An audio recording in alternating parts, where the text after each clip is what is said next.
আপনারা জানেন প্রতি বছরই আমরা দেখি যে ঈদের সময়টাতে আমাদের প্রচুর মানুষজন ঢাকা ছাড়েন এবং ঢাকায় আসেন। আমরা গত ঈদের যে ডেটাটা পেয়েছি প্রায় 1.5 কোটি মানুষ ঈদের সময়টাতেই যাতায়াত করেছেন, ঢাকা থেকে গিয়েছেন এবং ঢাকায় এসেছেন 1.5 কোটির মতো।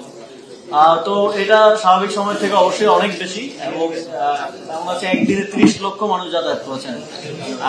নাম্বারটা হিউজ। এই পরিমাণ ক্যাপাসিটি আসলে আমাদের সেভাবে নেই, সেজন্য সামলাতে স্বাভাবিকভাবেই ইয়ে করতে হয়। তবে যেই ধরনের অনিয়মগুলো বিগত সময়ে ছিল বা হতো, আমরা চেষ্টা করেছি গত ঈদে সেটা যথাসাধ্যভাবে কমিয়ে আনার এবং নিয়ন্ত্রণে আনার। আপনারা দেখেছেন যে আমাদের বিদ্যুৎ উপদেষ্টা মহোদয় আছেন, তারপরে আমি নিজেও গিয়েছিলাম, এছাড়া আমাদের স্বরাষ্ট্র উপদেষ্টা তিনি বাসে বাসে গিয়ে দেখেছেন যে আরো বেশি নেওয়া হচ্ছে কিনা।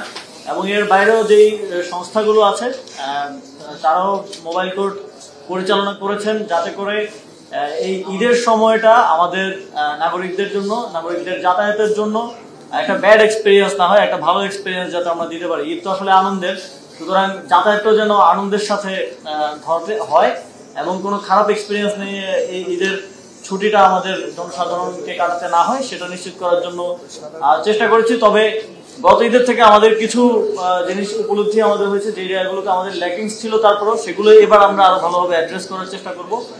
এবার অ্যাডেড, যেহেতু কোরবানির ঈদ, আপনারা জানেন যে কোরবানির হাট থাকবে এবং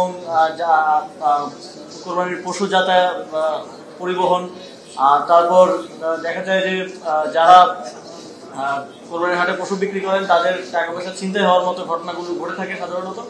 সেগুলোকে অ্যাড্রেস করার জন্য এখানে সকল অংশীজনদেরকে নিয়ে আলোচনা হয়েছে এবং সবাইকে তাদের টাস্ক এবং কাজগুলো বুঝিয়ে দেওয়া হয়েছে। আশা করি সবাই যথাযথভাবে দায়িত্ব পালন করলে একটা সুন্দর ঈদ যাত্রা এবং ঈদের এক্সপিরিয়েন্স আমরা দিতে পারবো। এবং এই ক্ষেত্রে শুধু সরকারি না, বেসরকারি, রাজনৈতিক থেকে শুরু করে সামাজিক সংগঠন যারা কনসার্ন আছেন সকলের সহযোগিতা আমাদের। যাত্রী মালিক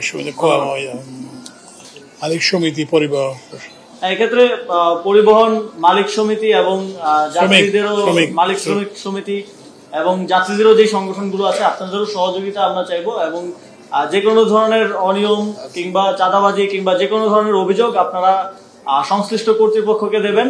আমাদের সকল সংশ্লিষ্ট কর্তৃপক্ষকে নির্দেশনা দেওয়া আছে, পুলিশ থেকে শুরু করে আইন শৃঙ্খলা বাহিনী, সবাইকে নির্দেশনা দেওয়া আছে যাতে করে এগুলোর ক্ষেত্রে কুইক রেসপন্স টা দেওয়া যায়। ধন্যবাদ।